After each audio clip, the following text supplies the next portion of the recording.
তো যার জন্য এতগুলো বছর এতগুলো দিন অপেক্ষা করলাম, তো সেই জিনিসটা পরিশেষে আমার হাতে এসে পৌঁছলো।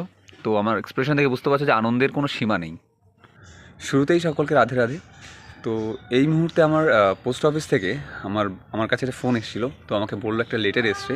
তো সেটা কি, সেটা জানতে হলে ভিডিওটা কমপ্লিট তোমাদেরকে দেখতে হবে, আর আমি ডেফিনেটলি তোমাদের সামনে সেটাকে ডিসক্লোজ করবো যে অ্যাকচুয়ালি সেই লেটারটা কী আছে। ওকে, তো চলো সেখানে গিয়ে তোমাদের সঙ্গে দেখা হচ্ছে। তো যেমন করে তোমরা দেখছো যে আমি অলরেডি বেরিয়ে পড়েছি সাইকেলে করে, যাচ্ছি পোস্ট অফিসে। কী একটা এসছে, সঙ্গে রয়েছে আমার বোন, দেখতে পাচ্ছ পেছনে বসে রয়েছে। তো প্রায় পৌঁছে গেছি প্রায় পোস্ট অফিসে, পোস্ট অফিসের প্রায় কাছাকাছি। সাইকেলটা রাখলাম, অ্যান্ড রাখার পর ডিরেক্টলি ঢুকে গেলাম পোস্ট অফিসে, যেমন করে তোমরা দেখছো। অ্যান্ড আমাকে ভেতরে ডাকলো। তো ভেতরে ডাকতেই যেটা চোখের সামনে দেখলাম, যে দেখছো তোমরা, যে একটা সাইন করতে হলো আমাকে।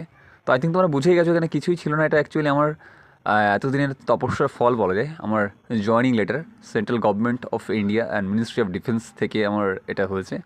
তো সেটা নিয়েই বাড়ি ফিরছিলাম। তো সত্যি কথা বলতে এই যে ফিলিং বা এই যে অনুভূতিটা, তার তো কোনো মানে এর কোনো এক্সপ্লানেশন নেই, যেমন দেখছো। তো বাড়িতে ফিরতেই যেটা করলাম, যেটি বোন পেছনে রয়েছে, আর লেটারটা নিয়ে ডিরেক্টলি সামনেই মা ছিল দাঁড়িয়ে। তো এটা যিনি ডিজার্ভ করে তার হাতেই যে আমি লেটারটা তুললাম, অ্যান্ড সাথে একটা প্রণাম করলাম। আর সত্যি বলতে যেটা দেখছো, যে এই যে অনুভূতি বা এই যে মুহূর্ত, এটার জন্য আমি এতগুলো দিন ধরে অপেক্ষা করেছিলাম। কারণ এটা সত্যি যার হাতে দিলাম সেটা তারই প্রাপ্য ছিল।